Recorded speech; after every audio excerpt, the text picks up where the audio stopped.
Hello, ladies and gentlemen, and welcome to the show. Dave Emmons and a Strange Reality.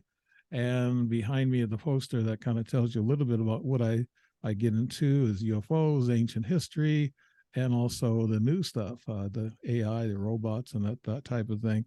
And I always have really interesting and educated guests. And I got one here that's, well, experienced or whatever field work investigation, but this guy, he has it all. He's an educator and he's also boots on the ground type of a researcher, and he's also a publisher. And I might have to, I've got four books myself. Well, I'm on my fourth book, and so you got, I think, 10 books. This is Brad Olsen that I'm talking about, well known throughout the scientific community, and also he does the college thing. He teaches in Southern California College, professor. So here we go. Brad Olsen is a captivating speaker and author of 10 books, including three in his esoteric series: Modern Esoteric, Future Esoteric, and we talked about that a couple of years ago, and the newly released Beyond Esoteric. An award-winning author, book publisher, and event producer, his keynote presentations and interviews have enlightened audiences at Contact in the Desert. That's where I've advertised, and Conscious Life Expo and the Mount Shasta Summer Conference. I bet that's fun. And dozens of radio, including Coast to Coast, Ground Zero, and Patriot Underground, and television shows, including Ancient Aliens, American Unearthed, and Beyond Belief, Book of Secrets. The truth is out there. I know of all these shows and I watch them all. I've seen you there, buddy. I've seen you. But the mysteries of the outdoors. He has traveled to all 7 continents. That's what I mean by boots on the ground, including Antarctica. And I want to ask him about that by sailboat. My goodness. Seeking adventure and the answers to the mysteries of humankind's past. Brad is the founder and co-producer of How Weird Street Fare in the Soma neighborhood of San Francisco.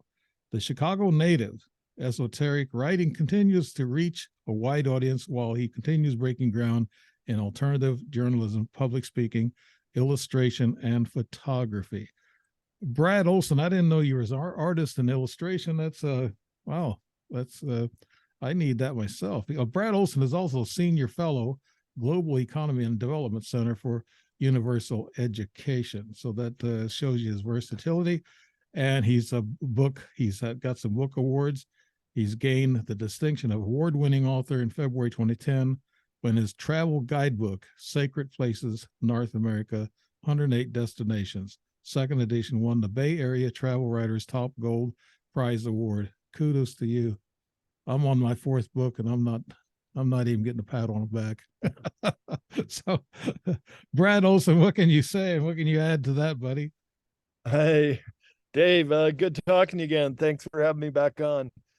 You got everything right except the teacher down in Southern California. Okay. Maybe that's something I should try out.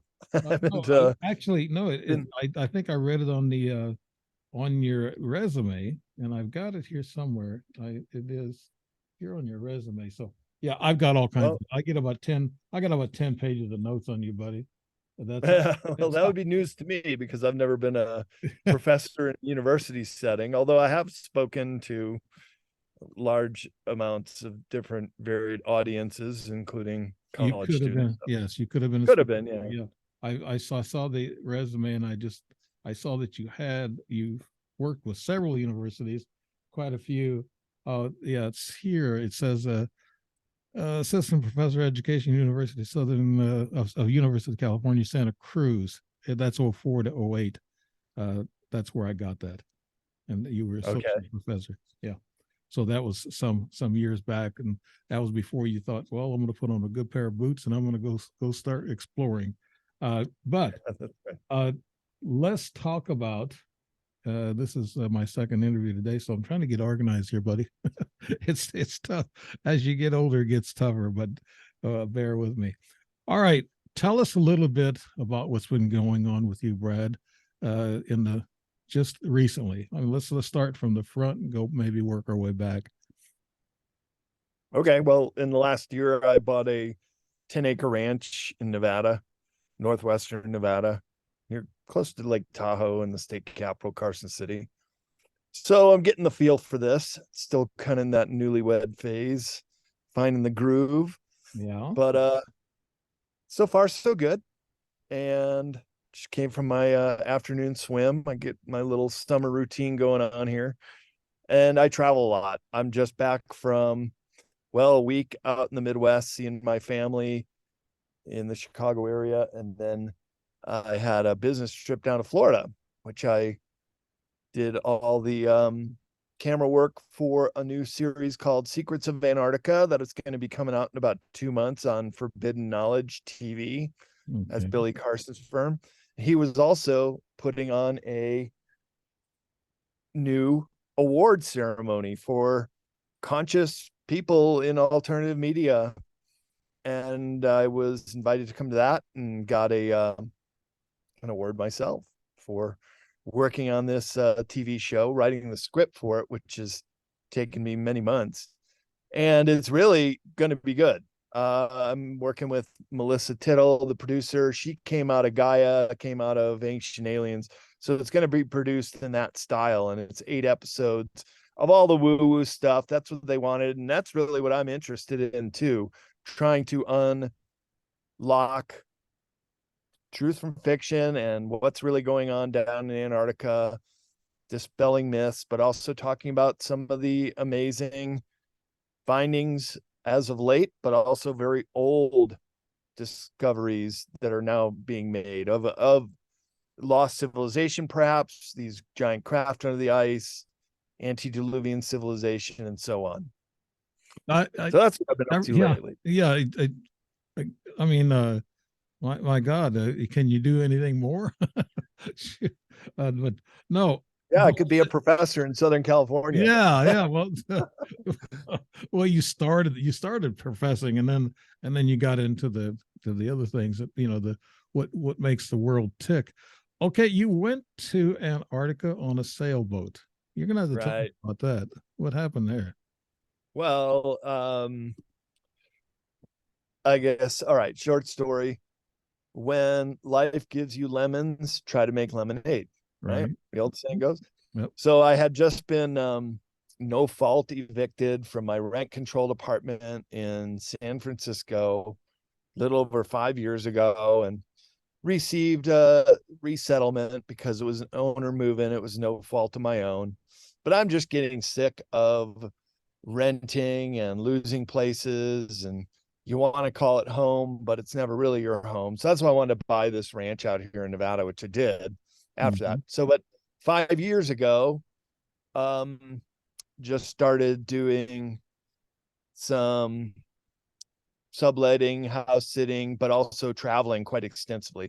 And the one place I'd never been to before was South America and Antarctica. So turned that into a double trip and spent 4 months down in South America and Antarctica, 26 days on a sailboat with my then girlfriend, Emily Infinity, who got up on stage with me at Contacting the Desert. And she happened to be there, said, "Hey, why don't you come up and give your account of the sailboat trip over," which was excruciatingly difficult I would because we all got imagine. very violently ill, seasickness.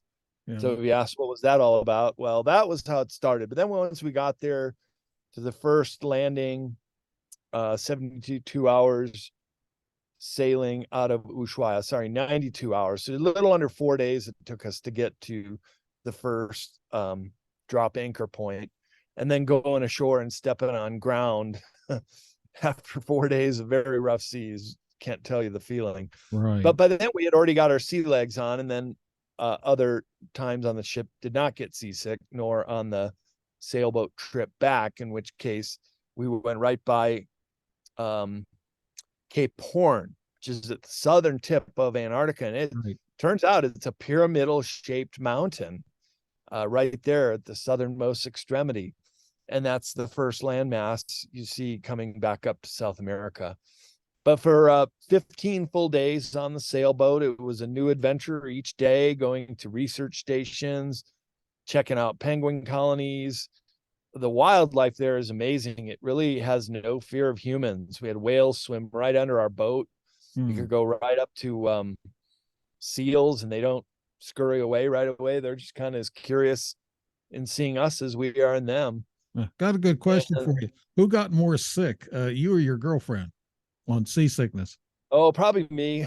I'm a little more squeamish. We did legally ayahuasca ceremony in Bolivia, and I got ill on that. She didn't. So, Okay, but on the ship, she did too, because it was that rough seas. so you disembarked from Bolivia, right? Is that No, what? no, no. Southern tip of South America, southernmost city of the world's called Ushuaia. Wow. But I was in Bolivia and I did ayahuasca ceremony there. That's what I meant. Okay, now you talk about a pyramid. Do you think that pyramid's real? Have they proven that it's a real pyramid? So the one in Cape Horn, no, it's just a rock formation. Okay. Many ships have sailed by. A lot of shipwrecks off of the southern tip of South America coast too, because that's how boats had to get around the Americas before the Panama Canal. Right. Sail all the way down, and sometimes the crossing through Magellan Strait or the Beagle Channel, which is another way to get through Terra del Fuego, and that's where Ushuaia is, and that's where our ship disembarked from.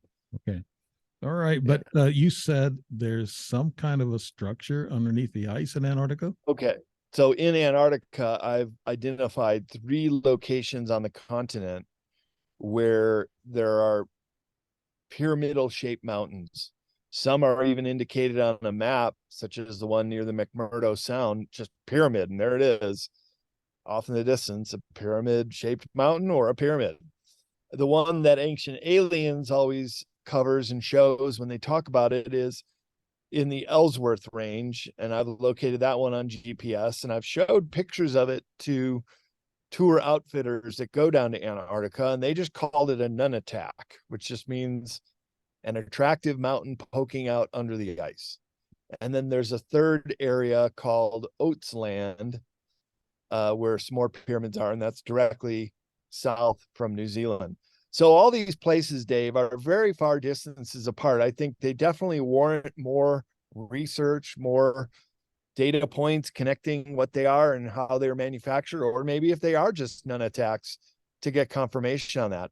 So I mentioned it to the adventure travel company, and he says, "Oh yeah, well, we're flying clients from the Union Glacier as their first airport landing after leaving Punta Arenas in Chile at the southern tip of South America.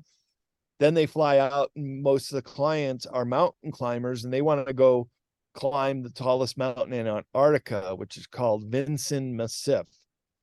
And so when they're flying out to Vinson Massif, I think it's even in the same Ellsworth mountain range, they fly over this nunatak, this perfectly shaped 4-sided pyramidal mountain. So to answer your question, can I prove it? No, I can't. But I asked the guy here too if he could prove that it was a mountain, or just, have you ever checked it out? You ever stop there and take a sample or determine if it was intelligently created? But he said, no, we've never stopped there. Yeah. So I think the jury's still out on that one, and probably the other ones too. Well, how about the military? Did you see any military presence there? So military is only allowed to resupply bases or do emergency evacuation. They're not allowed to do any kind of military training or exercises or blow off ordinances or fight each other. That's the one cool thing about the Antarctica Treaty, which is now going on its 70th year. And it's one of the longest standing treaties to this date that holds. And it basically reserved the whole continent as a biosphere, which means it's wouldn't be a national park, it'd be a world park. It's a world biosphere reserve, and military is forbidden from doing any kind of military exercise. They assist. So for example, all the bases are run by the National Sciences Foundation, and that is a governmental organization, but they do a lot of work through subcontractors. So you could get a paycheck actually from Raytheon or other companies that operate down there. But the National Science Foundation is not military, but they would accept the support in an emergency.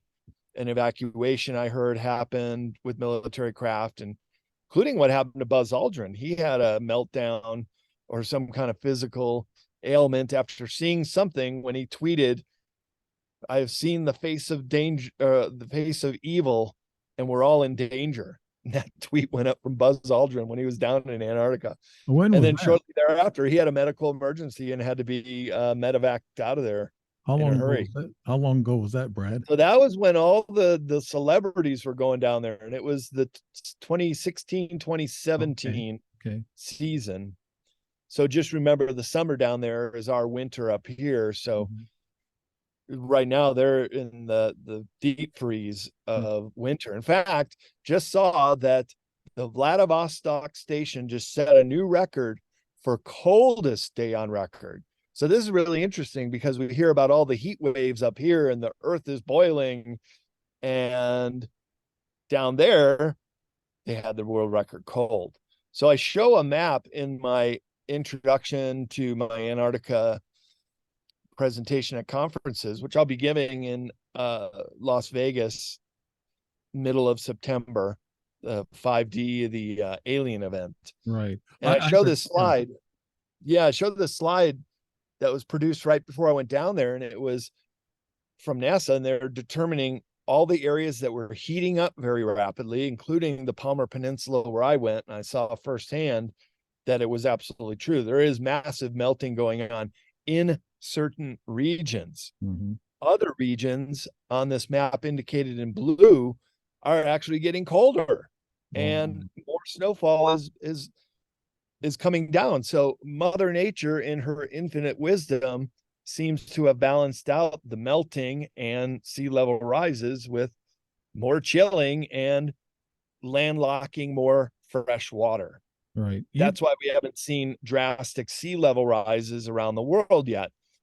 We essentially live on an ocean planet. Mm-hmm. This escapes a lot of people who don't think about it in the macro such a way, but it is 71% surface covered with water and ocean. We really live on an ocean planet. All of these oceans are interconnected via the Southern Ocean. That is the fifth ocean of the world, which surrounds Antarctica. Mm-hmm. So if one ocean level would rise, they would all rise. Yes. Water seeks its own level. And just in the same way, if the Antarctica polar plateau, which is over 2 miles deep, were ever to melt and slide off eastern Antarctica continental plate, it would be like dropping some ice cubes in an already filled up glass. Of course, it would overflow, but it hasn't happened yet. And that's why the sea level is virtually the same as it's ever been. Yeah, I want to tell my audience, keep an eye on Brad Olsen. He's everywhere. You'll see him on TV. We just talk about ancient aliens. He gets into everything, and it's really, really great. And that's why I'm really fortunate to get him on the show. And we've talked before on his esoteric books, but he's got 10 books now. But he's a boots on the ground type of guy.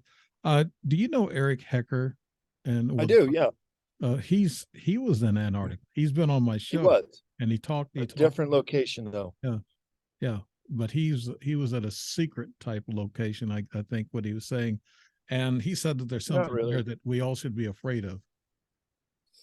Yeah, he just gave a testimony with Stephen Greer at the press club a month or two ago, and I just saw Stephen Greer a few days ago at this award ceremony and talked to him briefly. So Eric Hecker is a great guy.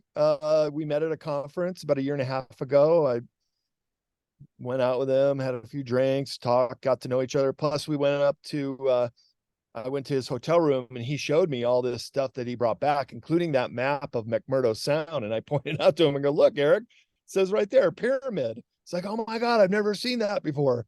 Yeah. But so he spent most of his time, 1 year and 1 day, at South Pole Amundsen Scott Station. That is at Pole. That's right at the bottom of the planet. And my experience was several thousand miles away in the Palmer Peninsula region. So you got to understand, Antarctica's huge continent. There's a map right above my head.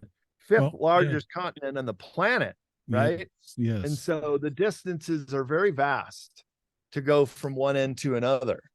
And even to go from where I was in the Palmer Peninsula to where was in the South Pole station would have been several refuelings of a plane to get there from South America, or to go via McMurdo via New Zealand. Yeah. Well, he was very adamant with me about spreading the word about there's a secret, I guess, device about a mile below the ice, and it's actually some kind of a energy frequency type uh, weapon. Could you call it? I think and they could use it as a weapon or whatever. And it's very secretive, and that's what he was talking about with Dr. Greer at his meeting at that conference or whatever. Yeah, the meeting. that's right. Yeah, but he told me, says, well, Dave, every time you talk to somebody, tell them about that an incident where the mile down and there's a secret device there that could be dangerous to all mankind. So what is it? I don't know.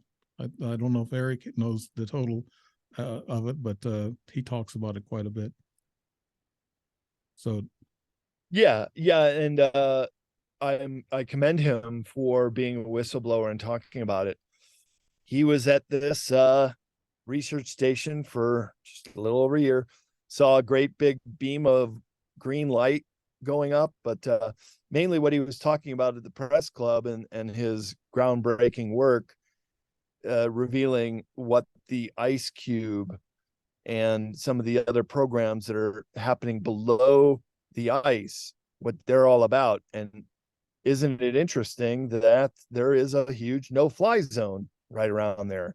Now, he says you could fly above it if you're way over the at cruising altitude, but that's actually pretty impossible, because all planes that are going to South Pole are going to need to refuel. So you'd have to come down low, in which case the no-fly zone would take effect. So there are areas of Antarctica where you just can't fly. And that was also confirmed with my contact with the adventure travel company. But I said, look, if I wanted to go to, say, New Schwabenland or check out these pyramids, and I had a bank account that would pay for it, could you guys get me there? I said, yep, we sure could, as long as we stay within the law and what you do. So when you go down there, here's another misconception, Dave. And I see this on people that talk about Antarctica, and they're talking through their ass. They, one, call it a flat earth, because flat earth equals Antarctica denial. So I could show you pictures right now on my cell phone on continental landmass of Antarctica, but they say it's a big ice wall. Well, that's a total myth. There is no such thing as an ice wall. never did. There are ice sheets that do look like an ice wall when you're 30 stories below them, but they're just ice sheets that break up, just like there are in the northern hemisphere. You go to Alaska on a cruise. I've never believed in a flat earth. Greenland, there are ice sheets too. Okay. I never believed in the flat earth. I'm not a researcher. I'm not boots on the gun. Yeah. You have a YouTube, and you have quite a few YouTubes, and you were saying here in one of them, and it says, and what else they might find in the Illuminati Disneyland massive craft under Antarctica, giants, ice age animals. Those are probably couple of different topics, but what is going on with the Illuminati at Disneyland? Could you talk about that, Brad? Well, that's just a name that got picked up by by me. I picked it up when I heard it because I thought it was so funny, but it was also used on other alt medias, mostly around the time when all the celebrities were going down there. And not only Buzz Aldrin, but we also had John Kerry, who was in Antarctica on election day 2016. You'd think he'd be up campaigning for his party, but no, he's down there as a climate champion. Oh, okay. But he went afield for several days and nobody knows where he went. So it does give some credibility to there being under ice bases there. Yes. And I just want to remind people that Antarctica is the most volcanically active continent in the world, with geothermal features throughout the continent. So the propensity for these large under ice domes is not just a theory, it's a fact. And there are groups, one called the Wizard group of scientists, who are doing sonar scans because they're following the water in rivers flow underneath the ice. And there's a vast amount of lakes underneath the ice too. So there's a whole ecosystem down there, but we can't see it with our radar or satellites. You need special equipment to scan the area to look that deep under the ice. But indeed, there's a whole world under there. And I just find that so fascinating. And even what they pulled out from Lake Vostok, a kind of bacteria that could only have come off a fish, but a fish living 2.2 miles under the polar plateau in a near frozen lake, but not frozen. That's what's interesting, Dave. So it must also be geothermically heated, so it won't freeze over completely. Mm-hmm. There's always That's what's so cool about underneath. Yeah. There's always been so many stories, like the Nazis went down there and put together a base down of operations. You mentioned here that I think we touched upon it. I don't know if we went into it in depth, but there's a giant, massive craft underneath the Antarctica and there was giants and ice age animals down there. Have they done? Well, there were definitely dinosaurs found, including some species that have only been found in Antarctica, which I also think is super interesting. So it must have been a very steamy, jungly environment at one time. Ferns have been found in the fossil records, as well as other tropical flora and fauna, sometimes mega fauna, which are very large animals, ice age era animals that we would know in the northern hemisphere, such as woolly mammoths. Mm-hmm. And other very interesting findings, especially those relating to dinosaurs. Right.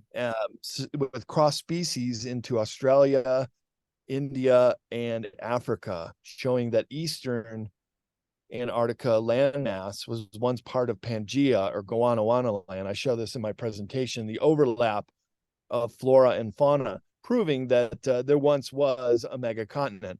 And just keep in mind that really the whole geological study of plate tectonics is a very new, one of the most recent fields of study. It was not even known 100 years ago that the plates drift. And really the big giveaway, the big tell, is how South America and Africa would join together. And then North America also breaking off from Northern Europe. You can see how there could be one landmass, and then over the long course of time and several pole shift events, those continents would start to drift. And the evidence is in the fossil record, because you have the exact same species, not only as fossils of a long time ago, but certain animals which have then evolved on their respective continents had started out being joined together, and then when they moved apart, they evolved to adapt to their own environments. Okay. So that too is more evidence of plate tectonics. Right. I think Antarctica is mysterious, and I think we're going to find out more.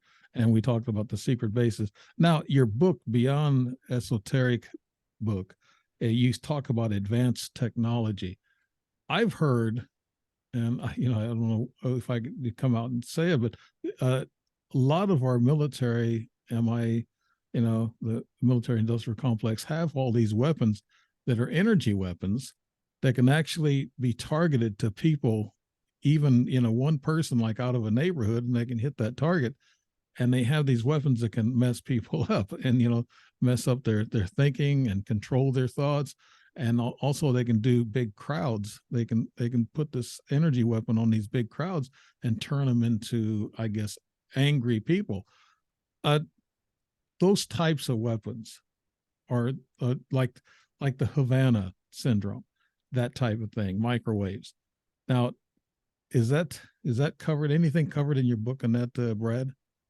Yes, absolutely. And I'm glad you brought that up, because it's starting to come into even the mainstream knowledge of what microwaves can do. But the Havana syndrome was when the communist Cubans were zapping our embassy with microwave frequencies, and people were getting sick and coming down with cancer and even dying until they figured out that the building across the way was shooting these microwaves. They did the same thing at the U.S. Embassy in Moscow too, Yes.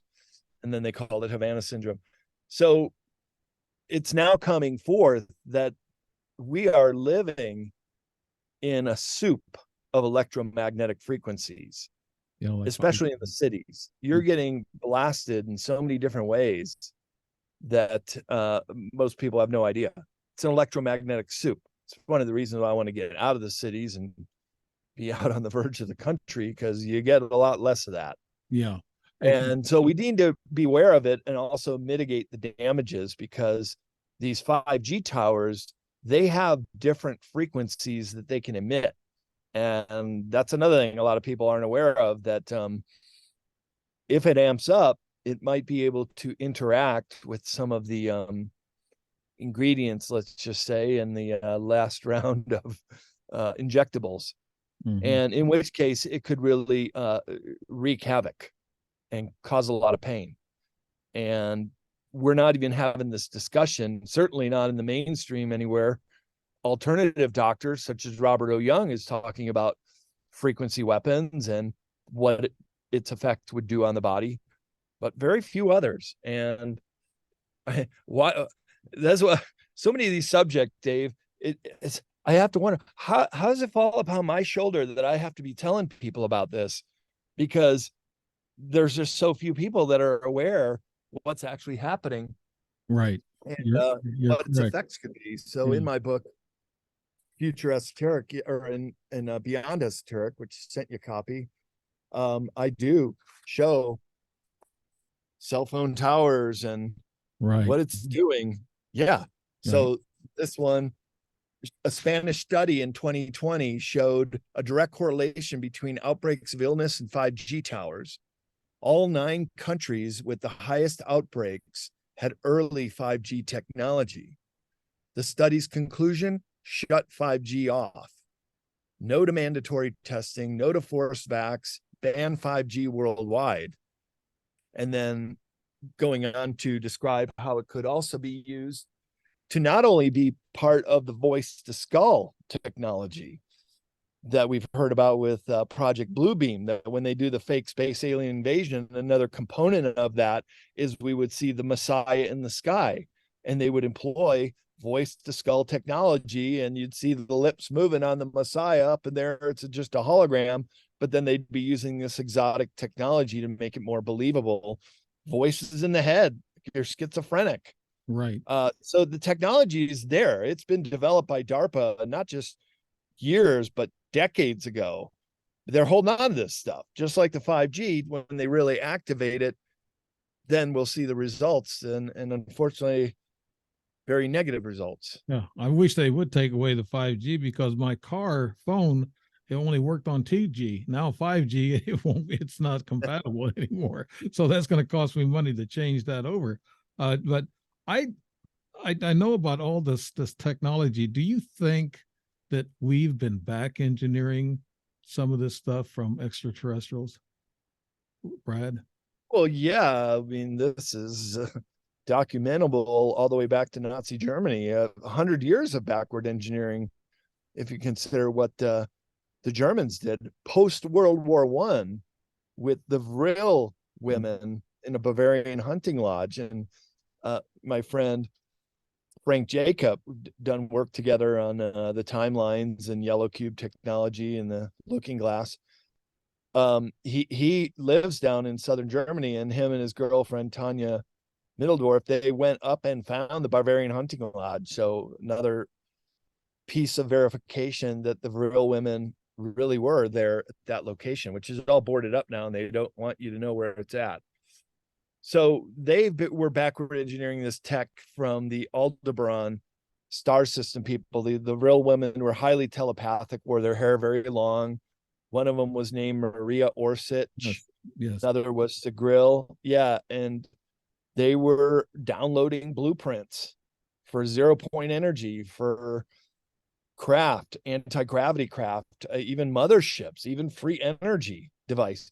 And at the time, the Aldebarans, our benevolent ETs, they thought Germans were the most advanced engineers in the world, and it's absolutely true. They are and were. And had they not gone to the dark side, I guess you could say, and starting World War II, it would be a whole different world right now. And if these inventions and backward engineering 100 years ago had made it out to benefit humanity, we'd probably be living in a Star Trek future right now. Mm-hmm. I heard that the Germans actually found a couple of I guess flying saucers, they call them back in that time. We're calling them UFO now, but they found a couple crashed saucers in which they went and re-engineered. But the vril, uh, they were I thought from what all the indications they were actually extraterrestrial, or they were communicating with extraterrestrial, and they were here. And when they left in 1945, northern Berlin, there was people who said that they saw Hitler and some of his high top generals with some of these real women, going into a spaceship and taking off. Uh, I think that's kind of that's a story. It's folklore, but it's who knows? It could be real. Maybe that's how Hitler escaped and went to Argentina. Who knows? Boy, I'm just throwing it out there now. I'm getting sloppy with this now, Brad. But let's stay within the realm of what I guess that's real or been proven real. Here's something that you also talk about, and since we're talking about the Nazis and that super soldiers, you talked about that on a YouTube, and is there such thing, Brad, as a super soldier? Oh yeah, there definitely is. Sometimes at these conferences I speak at, I'm also invited to be on panels and even moderate panels. And one of my favorite panels to moderate is the secret space program, and meet some of these super soldiers who have been in the programs. So I could tell you I've met a dozen or more of them. Some have become public with their stories and helping others to retrieve their memories, because uniformly everybody who does the 20 and back or is going off planet will only return to Earth after their memory's been swiped. Now that may sound like a tall order, but it's really not as hard as you may think. And basically then they have to retrieve their memories, kind of in the same way that you can have split personalities. Mm-hmm. And some people remember the movie Sybil. Yes. In the 1970s, right? She had multiple alter egos. Right. And the mind can be splintered like that. That's really what MK Ultra was all about. And this is part of the super soldier program. They do want to fracture the minds of people so that they can be erased, or they can be put into a place where the conscious mind has a very hard time retrieving them. Mm-hmm. So yeah, they definitely exist. Yeah, And I've they heard have of to go people through. talk about that. I'm sorry, I kind of got a time lapse here. I listened to some people who said that actually flew ET craft out in outer space, and we have bases on Mars and bases on the moon. Is all that true? Oh yeah, absolutely. In my book, Future Esoteric, I have pictures of bases on the moon, and also in Beyond Esoteric in Alternative 3, which was all about getting the human race off planet and up into some of these off planet bases, not only on the moon and Mars, but even farther afield, some other planets, and also in space stations. Okay, if all these people were erased, their memories they do that with light, I think, through the eyes. There's been an Oxford study on that where a light can change your memory or can add things to your mind. I've heard several people, and I talked to them directly. They said they flew spacecraft and they fought enemy ETs or extraterrestrials out there in space battles. There's a battle going out there to protect Earth, I believe, and these soldiers super soldiers were the ones flying the craft. They were taught how to fly them, and they worked with extraterrestrials. And I'm still trying to, swallow that, Brad. I mean, do you believe that's true? And how do they have memories if they've been erased? Well, it's a process to bring them back. And when they do come back, they're about as powerful as, say, your memory of what you did last week. And a lot of people don't even remember what they do last week Yeah. because yeah, sometimes it just fades away. So memories do fade away, but when they're very profound, such as being off planet, can you imagine remembering that? It must just be one of the most amazing things that a human being could experience. Mm-hmm. So they retrieve these memories, and it's very interpersonal to them. They will break out in emotions, which you really only have if it's your true experience and memory.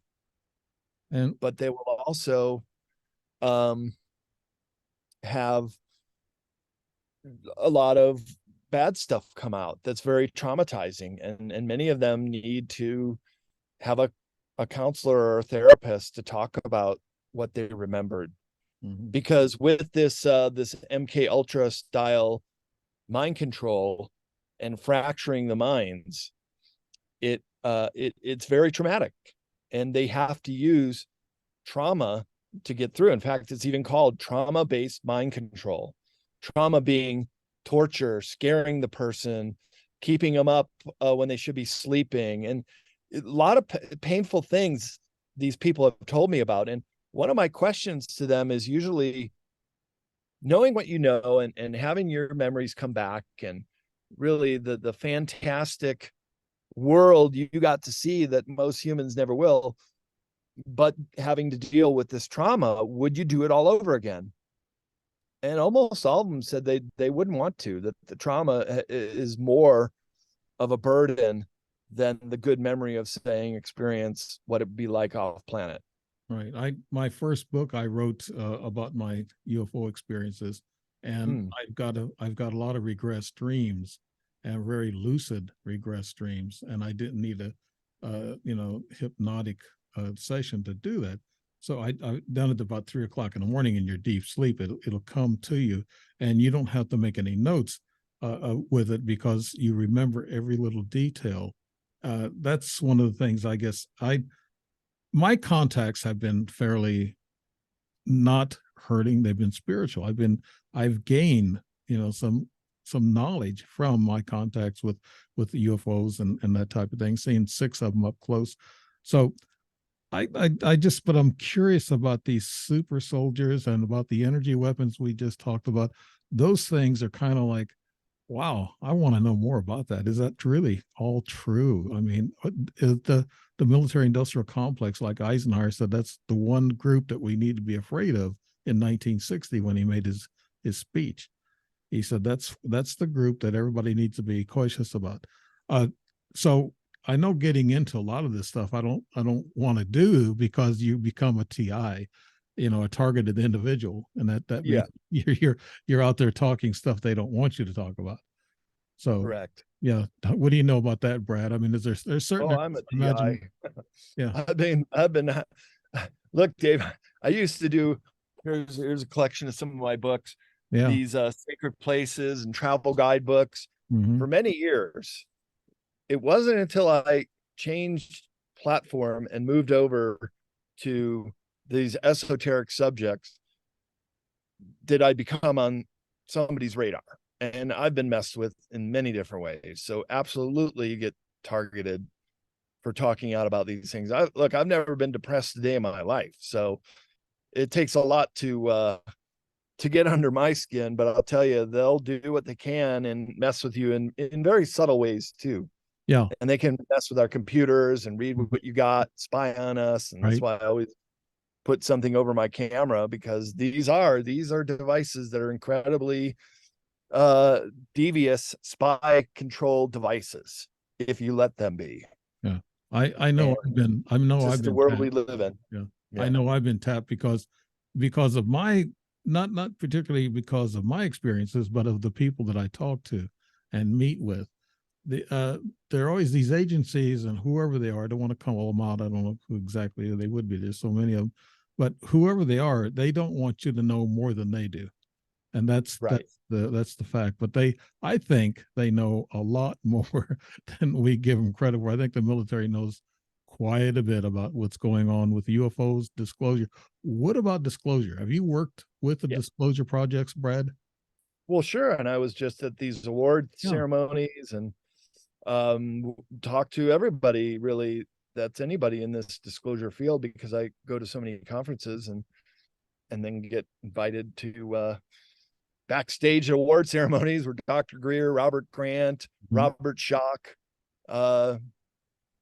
a whole bunch of people that won awards were we're all just mingling before the ceremony began, and it was great. Mhm. So I got to do a little one-on-one with Dr. Greer a few days ago, just last Sunday. And he was very concerned about Project Bluebeam. He doesn't like to call it that. There's a military name for it, and I wish I would have written it down. But I didn't have pen and paper. We were just having a quick conversation. Right. But he confirmed it is the variation of Project Bluebeam, which is this fake alien invasion. Some of his high-level military whistleblowers who speak to him has said that they are planning something for next year along these lines. But they have to stress out the people more. It's a strategy of tension. That's actually a name for a false flag that puts the population on edge, whether it be false flag bombings, shootings, but also now with the supply chain breaking down, now with the cost of living and gas and everything going up. This is all a strategy of tension.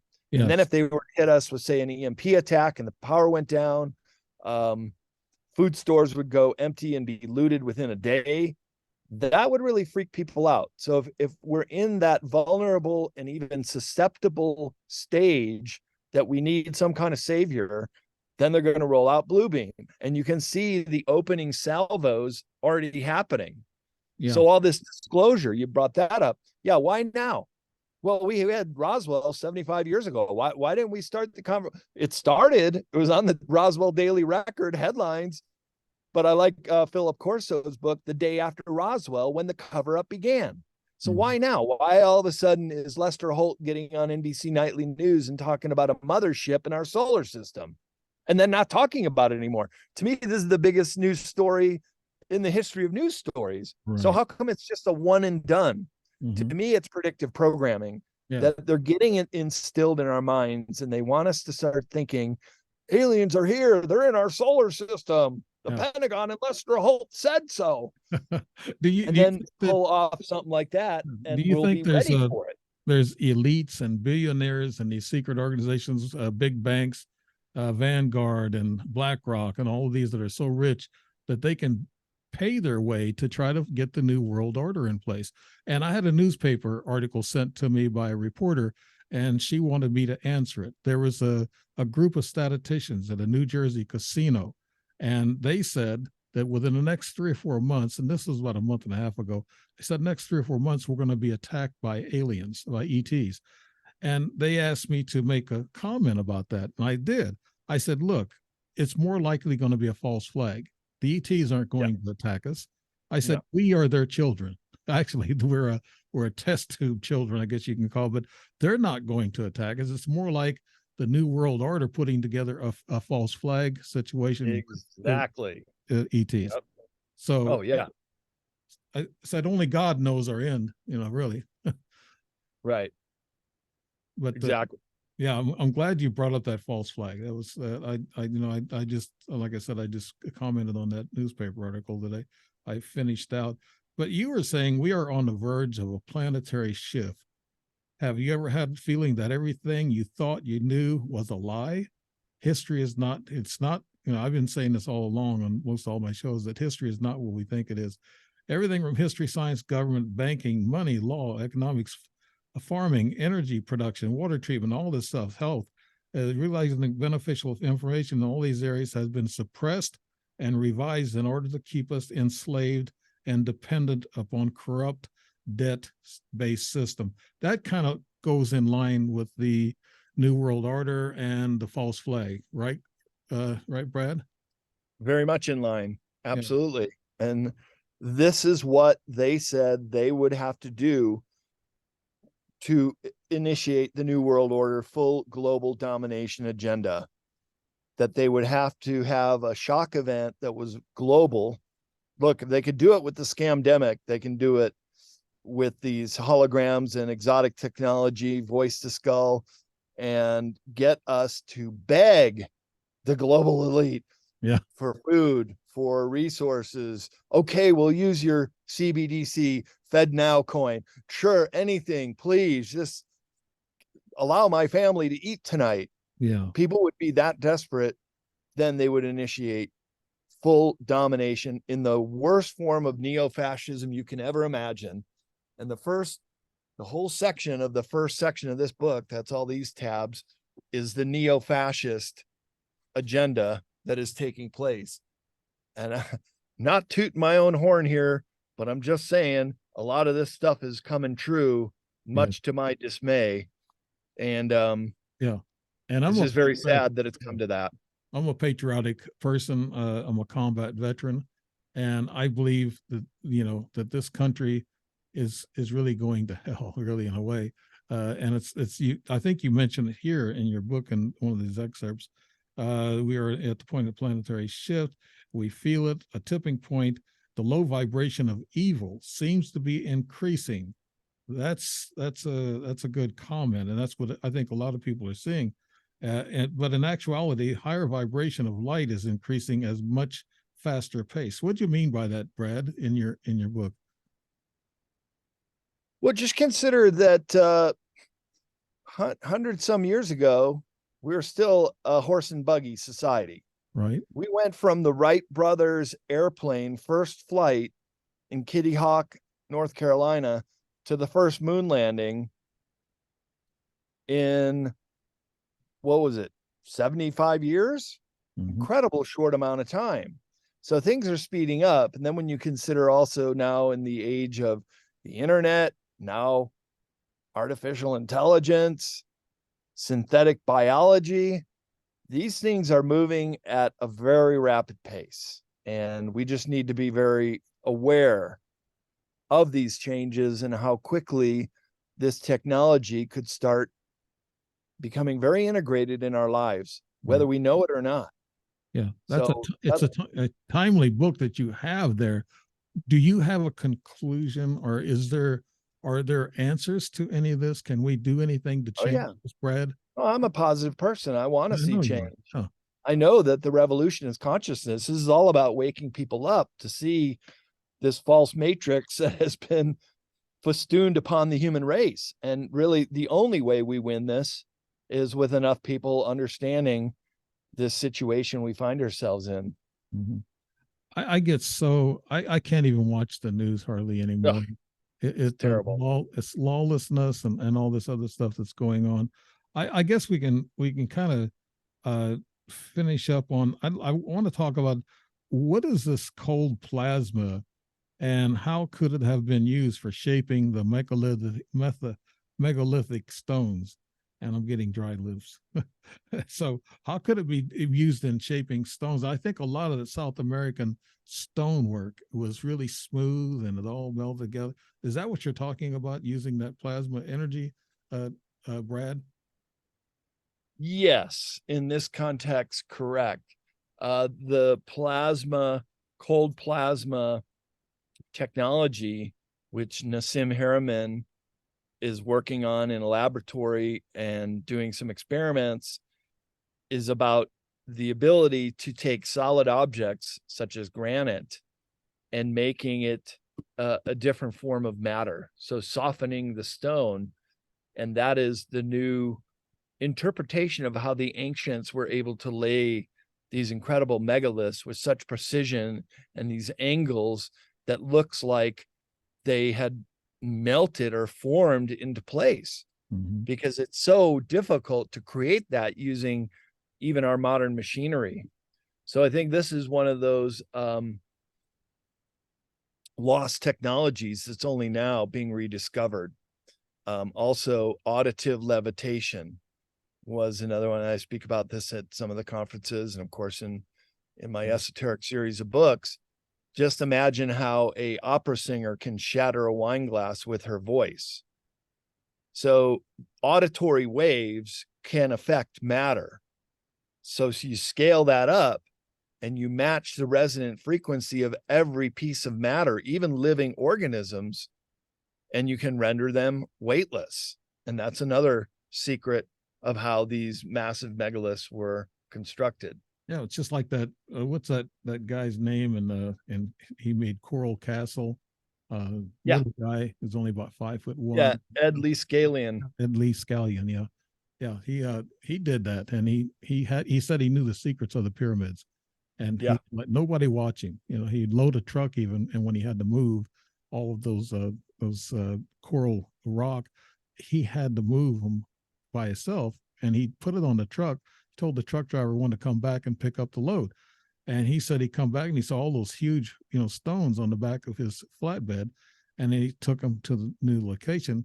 But when he come back, he would tell the truck driver, okay, take a hike. I'm going to load them. And he did it all by himself. And this is strange. So the frequency thing, I think, has been known, or he found out. I don't know how he did, but he reminded me of a little extraterrestrial anyway. He went from Europe to Canada, and he was a lumberjack, and maybe that's where he got some of his muscle. But yeah, the frequency thing is big. We're all made of energy and frequency, and so that's part of the big story of all of our life and what our existence. But I wanted to find out this other thing about the skulls. Now there's arguments over these elongated skulls, Brad. Uh, I'm kind of cherry picking from all your information here. Just some questions that I've had. The elongated skulls. There's arguments. Some scientists say were they're just human skulls that were tightened with bands and things of that nature. But what do you see, Brad, from your research? I know you know a little bit about the South American, the Incas, the early Incas, and pre-Incan people. Do you think they're real? Yeah, well, I went to museums, Dave, and saw some of these skulls. So really, there's no debate whether they existed or not, because you can go down to South America. The best museum, which is just dedicated to the elongated skulls, is in Paracas, Peru. And that happens to be where Brian Forrestal lives. And he helped the museum curate some of the specimens. Some of them have red hair, big elongated skulls. But you know what? We may have to save this for another discussion, Dave, because I do have another interview coming up in 15 minutes. Yeah, I know. It's convoluted, it's long, it's interesting, and we can do it again. Okay, yeah, I would love to. I've been cherry picking through all these notes and everything that I can get to, but yeah, we're moving into that time that you requested. So, where can we get hold of your information, Brad? Yeah, thanks. To learn more about me or my conference schedule where I'll be speaking next, you can go to bradolsen.com. And if you're interested in my books, those of mine are available as signed copies on cccpublishing.com, but I also publish other authors, and you can check those out there too. Okay. So bradolsen.com, cccpublishing.com, and my YouTube channel, which is Esoteric Series and CCC Publishing. Yeah, I will put those in a narrative on our interview, and I'll have that out in 2-3 days because I got one crowding tonight. I don't like to crowd too many out there at one time. My guests don't get the right views. But I want to thank you very much, Brad, and also about the publishing company. I'd like to know more about that. But Brad Olsen, you've been listening to Brad Olsen, a guy he's covered everything. He's kind of like that cream of mushroom soup. You can put it on anything. he does okay. Thank you so much, Brad Olsen. This is Dave Emmons and the Strange Reality Show, and we'll have this out, soon, and I hope everybody enjoys, Brad. We'll have to have you back. Thank you so much, Brad.